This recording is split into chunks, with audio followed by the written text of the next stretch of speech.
Evangelio de nuestro Señor Jesucristo según San Marcos. Gloria a ti, Señor. Cuando Jesús regresó en la barca a la otra orilla, una gran multitud se reunió a su alrededor y él se quedó junto al mar.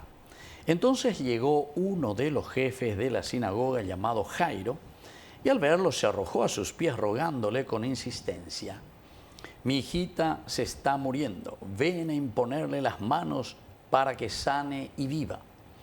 Jesús fue con él y lo seguía una gran multitud, pero lo apretaban por todos lados.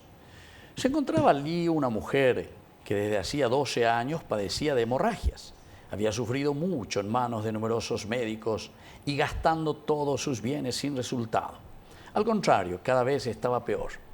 Como había oído hablar de Jesús, se le acercó por detrás entre la multitud y tocó su manto, porque pensaba: con solo tocar su manto quedaré sanada. Inmediatamente cesó la hemorragia y ella sintió en su cuerpo que estaba sanada de su mal.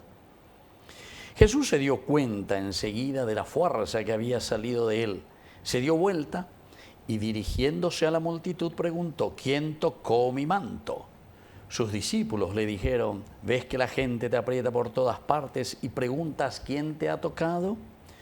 Pero Jesús seguía mirando a su alrededor para ver quién había sido. Entonces la mujer, muy asustada y temblando porque sabía bien lo que le había ocurrido, fue a arrojarse a sus pies y le confesó toda la verdad. Jesús le dijo: hija, tu fe te ha salvado, vete en paz y queda sana de tu enfermedad. Todavía estaba hablando cuando llegaron unas personas de la casa del jefe de la sinagoga y le dijeron: tu hija ya murió, ¿para qué vas a seguir molestando al maestro?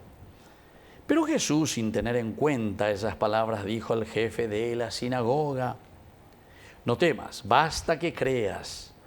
Y sin permitir que nadie lo acompañara, excepto Pedro, Santiago y Juan, el hermano de Santiago, fue a la casa del jefe de la sinagoga y allí vio un gran alboroto y gente que lloraba y gritaba.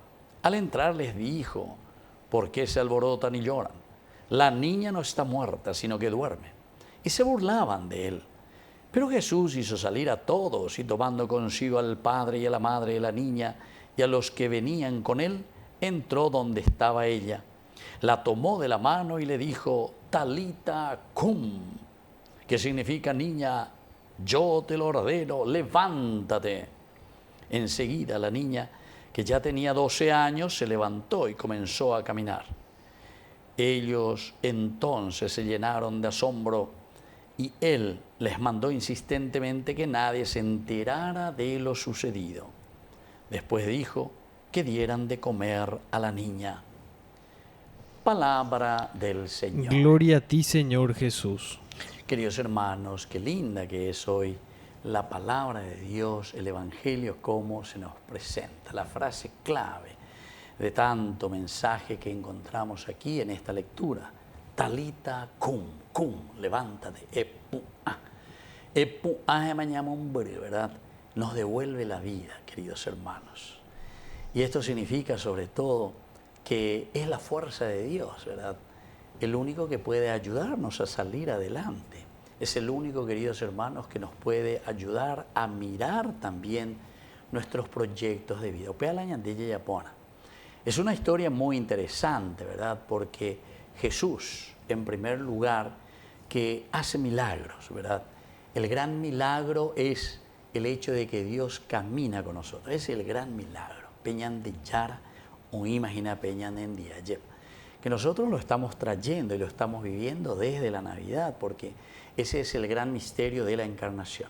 Y por eso la misión de Jesús en este caminar, en la construcción del reino de Dios que nos llama a nosotros, para eso tenemos que estar sanos, tenemos que estar curados. Y aquí tenemos justamente dos clases de enfermedades. Esta mujer que dice que hacía más de 12 años también, que había gastado todo. Eso quiere decir, queridos hermanos, que nosotros muchas veces ponemos nuestras expectativas o nuestra esperanza para salir de todo aquello que nos lleva a la muerte, aquello que es una enfermedad dentro de nuestra nación. Eso que significa el número 12, aquí significa que toda una comunidad que está muerta, una comunidad que camina hacia la muerte, una comunidad que está enferma. Pero lo único que puede salvarnos, ahí está esta mujer, sabiendo, dice, se da cuenta. Por eso que es tan importante la evangelización. Upea que se yo que fuera ya de ñamos arambían allá y cuacá, lleva peñan de yara, en indica tu mo ahí voy a llevar la ñase, pe iba, güey, indica tu mo ahí. La corrupción seguirá, queridos hermanos, mientras Jesús no ocupe el lugar central en la vida de nuestra nación. Pero decir la vida de nuestra nación quiere decir en la vida, en el corazón de los habitantes de esta tierra que somos nosotros, ¿verdad? Entonces, por eso esta mujer, miren, ella entiende, ella sabe muy bien. Hacía 12 años padecía de hemorragias y encima te va diciendo que hacía 12 años padecía y que había sufrido mucho en manos de numerosos médicos, gastando todos los bienes sin resultados.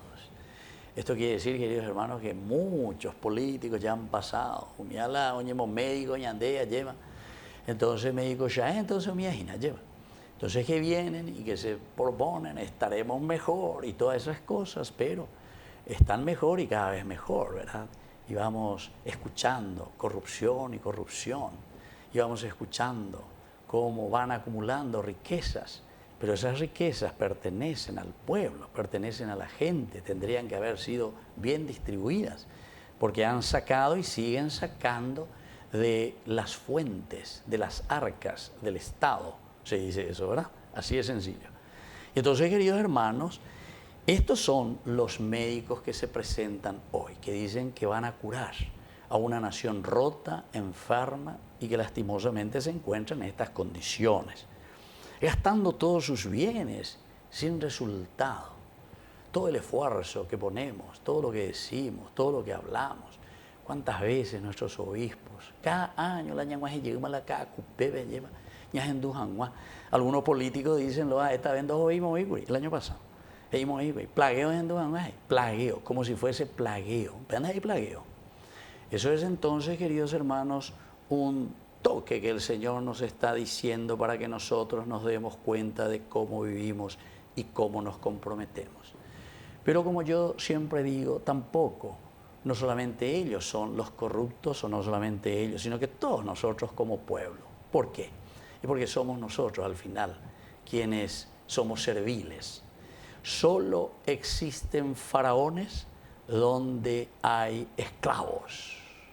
Osú, un gran autor, ¿verdad? Filósofo. Solo existen faraones donde hay esclavos. Quiere decir que ñande, la esclava es. Ya haya botaña, debe de, ya tu lleva. ¿Cuántos nuevos estuve escuchando? Más de 45.000, algo así estaban hablando, ¿verdad?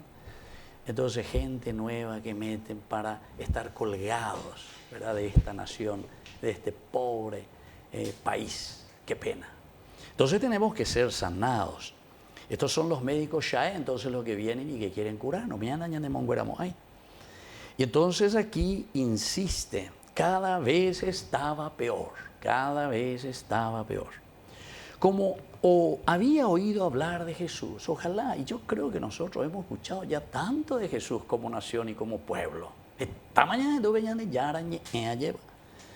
Y entonces esta mujer, este país que se acerca, aunque sea por detrás de Jesús caminando, entre esta multitud de dificultades, de adversidades, de sufrimiento, nos acercamos, toca el manto de Jesús. Y esto es lo que tenemos que pensar y tenemos que tener fe, verdaderamente, queridos hermanos. Solo con tocar el manto de Jesús quedaré sana.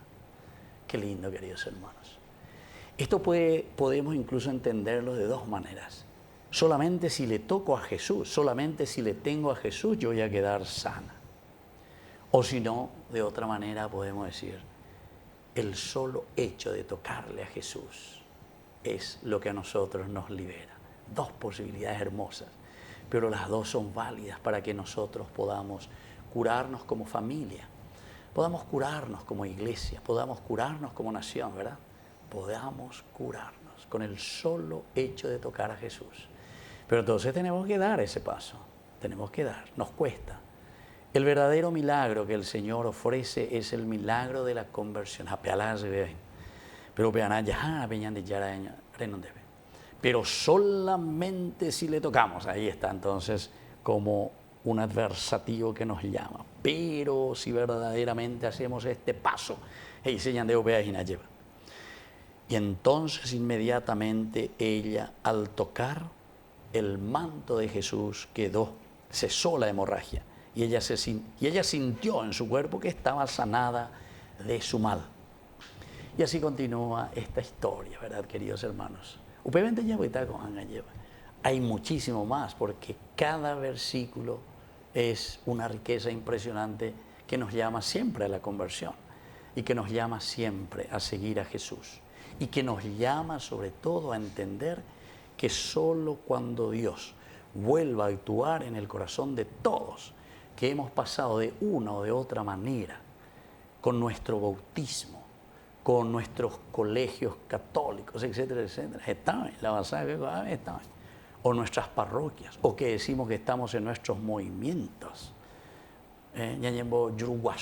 ¿verdad? Y decimos esas cosas, pero después seguimos en lo mismo, queridos hermanos. Eso es mentira ante el Señor. Así es que necesitamos ser sanados de esta hemorragia, de esta sangre que nos está debilitando como verdaderos y auténticos cristianos. Que así sea. Que así sea.